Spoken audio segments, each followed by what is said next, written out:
ghouls, I'm back, an angry Dr. Wolffish. Oh my god, I don't know why, but it's adorable. Anyway, back to this. Though I was still always looking out for Master's return.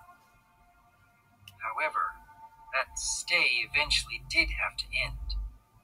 But Tarek didn't want to leave me there.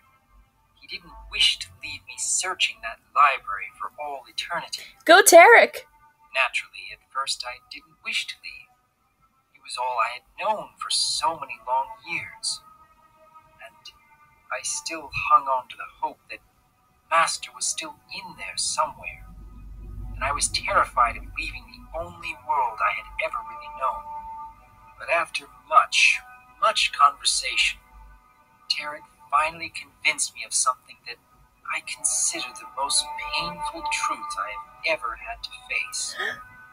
That Master was gone and was never coming back. After waiting for so many years, searching so hard, there simply weren't any other options but that. Master had needed me. He'd relied on me. He clearly had been able to find his way back to me time and again before his disappearance.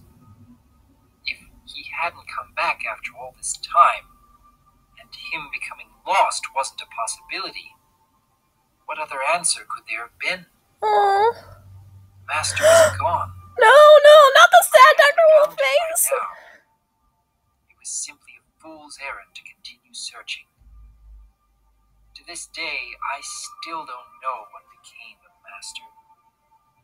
I only hope with all my heart he's happy, wherever he may be. But just because I had accepted Master was gone did not mean I was ready to leave, nor ready to do anything for that matter. Imagine losing a job that you've had for your entire life, working for a member of your own family who you loved. Oh no, he's crying! Forever. Now imagine that feeling multiplied by several lifetimes. That is how I felt. I just didn't know what else I could do. I felt broken. Aww. Like the world had ended. I want to give him a hug. My purpose. Tarek, give him a hug for me. Gone.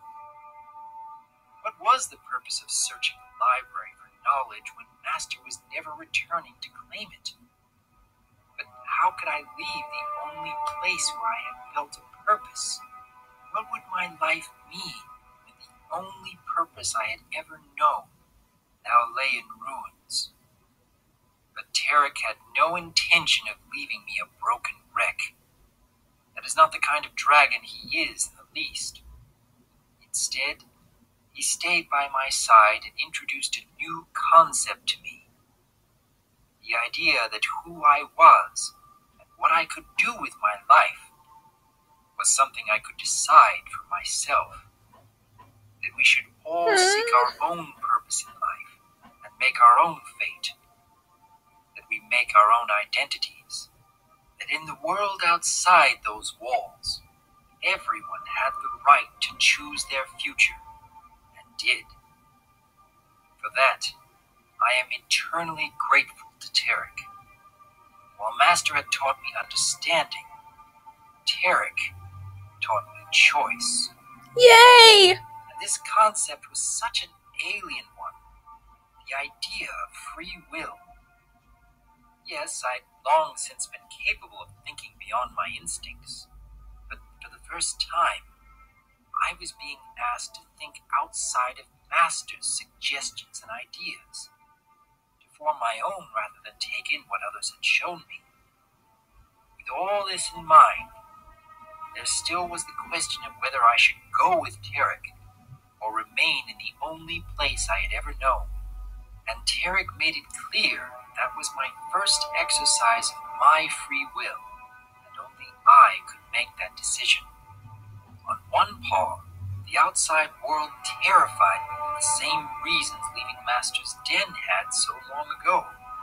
On the other, I knew without Master, the library held nothing for me. In the end, I decided to leave that ancient place. returning him to the quiet endlessness Master and I had found it in. The last thing I did before departing was write a note, thanking Master for all he'd done for me, and saying my goodbyes, leaving it there. It wasn't a matter of hoping Master would find it. It was more the principle of it. Yes. Whether he would ever find it or not, I knew in my heart I had to put those words down. Since then, I've learned more about why. It was the same principle as writing down words or thoughts and then ripping the paper up to get them off your chest. Saying my final goodbyes, even in the form of a letter that may never be found, was my way of finding closure so I could move on. Go, Doc.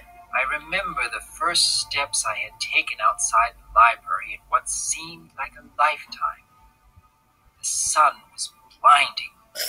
Well, you had been under candlelight for so long. Those were things I admit I had missed during my long solitude.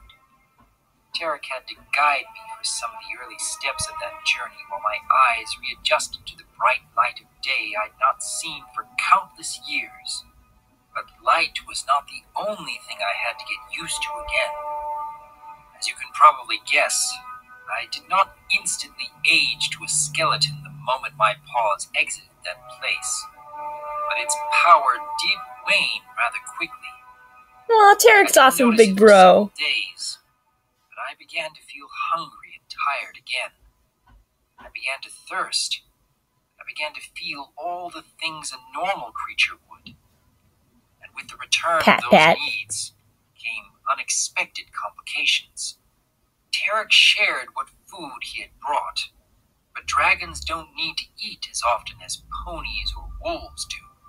So finding food in the desert, while incredibly difficult, was now a necessity Tarek had not planned for. Water was another rarity, and we were frequently without it. Any sources very few and very far between. And then there was the heat.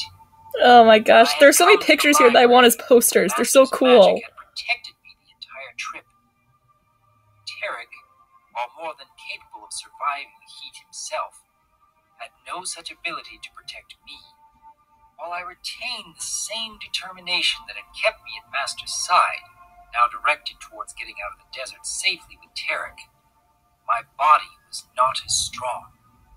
It was miles and miles of burning sand and scorching heat.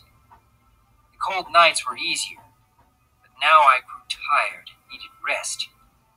And Tarek, while more durable than I, still needed breaks himself. Of course, Tarek, like any good-hearted being, wasn't about to let the creature he'd drawn into this journey perish because of it. Okay, I'm gonna end off this part here. Pretty sure it's part 4. I'll see you all in a bit.